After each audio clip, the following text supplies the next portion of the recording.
How do you get people, or how do you present the ability to provide that comfortability in this very uncertain times? How do you help people through that period where they're being bombarded by everything from the misinformation, disinformation, the news reports, and then you see, what's happening in the economy and the environment. So there's a lot of things that are stressing people out. And how do you distill it down to the essentials to be able to make people comfortable in that very uncertain time?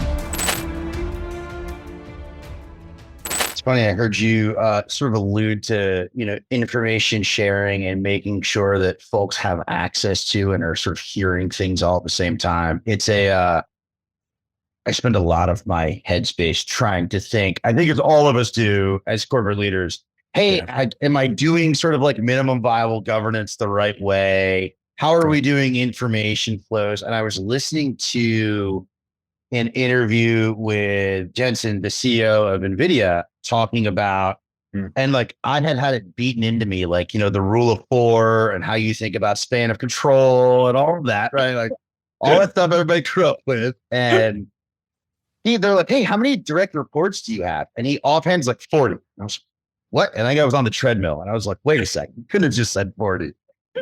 And what it turns out is it's essentially like 40 direct reports, and it's essentially like no direct reports, because he's sort of got folks that are in charge of different teams and initiatives, independent of sort of like rank and all that. And he transmits information just straight. So they come in and, hey, we're making a decision about X.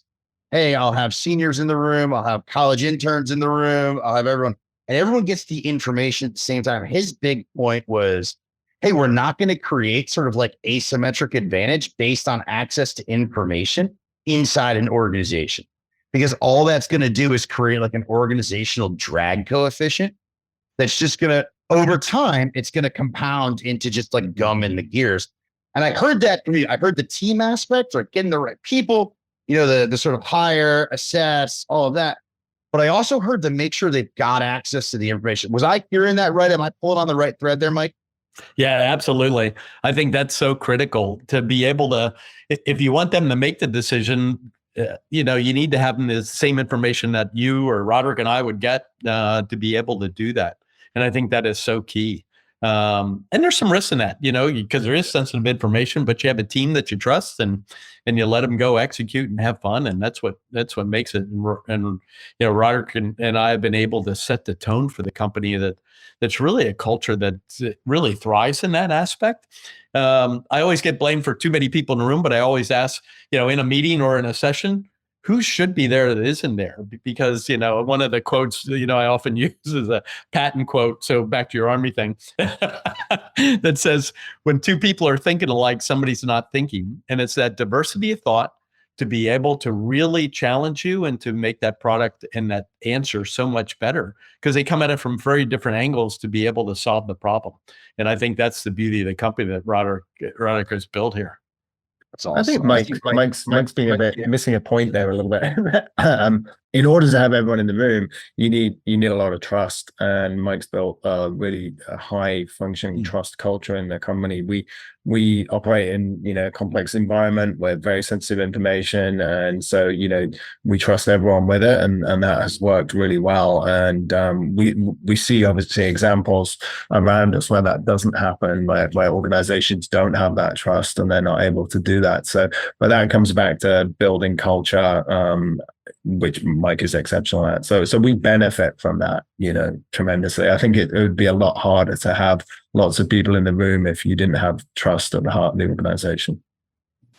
I would agree with that. I think it absolutely comes down to, there's an aspect of trust. There's an aspect of sort of shared vision and sort of building in some of those cultural artifacts on what it means to be part of the team. And then there is, there's the other side of it that's actually empowering and enabling, right? I think a lot of folks in leadership positions will look out at their team and say, oh, you're empowered to go make a decision. You're empowered to do whatever. Do they have the resources? Do they actually have the authority? Are they enabled to go action on that? And I find there to be a little bit of a discrepancy at times between the two. So I offer that just as I value the fact that I think it's important that both of you hit on that because it is an underappreciated, it is an oft talked, less done thing. So I normally ask a standard question at the end. I'm going to change it a little bit because this has been a really, really, really interesting conversation. So I'll frame this. And this is, I think our listeners and viewers know we do not script most of this. This is just another example of sort of the host going rogue. You guys are sitting at this intersection of geopolitics and capital markets and sort of commercial IP and cyber threats, all of that. Super interesting space. You each have very unique backgrounds, whether that is at the strategic level, making some of the most pressing decisions, the nation level, whether that is, I think you sort of use the wormhole, but sort of like at that pointy edge of the spear, Roderick, like where the rubber meets the road. As you're looking out and you're sitting across the table from, founders or operators or folks in the government or capital allocators that are looking around sort of defense and national security, what's the one thing they should really be paying attention to, either positively or negatively, and why? And I'll let each of you give one. Would just be super curious to see where that goes. And I'm going to go slightly non-traditional because I think we're at an inflection point around public safety in the United States.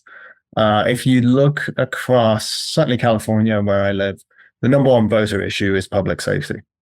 And so at the same time, you've got an acceleration and increase in capital allocation to defense tech from $1 billion to $16 billion, I think, this year. And so there's an enormous interest in an investment going into technology, data, machines, robots, AI, all of that to like fight our wars overseas or defend, for national security. Whereas in actual fact, you've got a long-term decline of perceived public safety and actual public safety in the United States, which could be handily tackled by the private sector. Now, you obviously have tremendous policy issues in that space, but I think voters are going to demand better action for that. And most public safety systems are 150 years old and way past their sell-by date. And right now in American cities, we're accepting a level of public safety that we don't have to. Technology has a lot of answers for this. And what's interesting about it is that process started in the 90s with CompStat and like kind of doing analysis around, where crimes were happening. And then it kind of stopped, as everyone's attention went everywhere else. And you look at most police departments around the US now, they're really not forward leaning. They don't use data too much. They don't use the private sector to kind of take away from front lines. They're not as, there's sort of no innovation unit or R&D around this stuff. And I think it's a misallocation of capital, really. I mean, so I think there's going to be interest in that. As an entrepreneur or as someone that's interested in this space, I think there have been some successful companies in that space, but I think given voter demand, which will necessarily have to be responded to by city governments and state governments, I think there's going to be an opportunity in that space. I don't think it's going to be without bumps in the road, but that's my take on it. That's a great answer. It is I think that is the first time someone's probably brought that up on the show. I think that's a very astute observation. It goes back to the original thing we talked about, this uncertainty and this anxiety that people are having. And I think, like Roderick said, from the security and the environment that they're in, as well as what's going on in world events.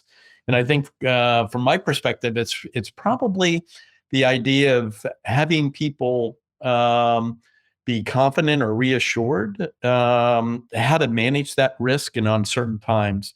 How do you get people, or how do you present the ability to provide that comfortability in this very uncertain times with lots going on, distill it down, get them into the understanding that the world is not a 0 and a 1, and there's so many shades of gray. And how do you help people through that period where they're being bombarded by everything from the misinformation, disinformation, the news reports, basically three potential hotspot conflicts that are going on in Ukraine and Russia and Israel and Hamas and China, Taiwan.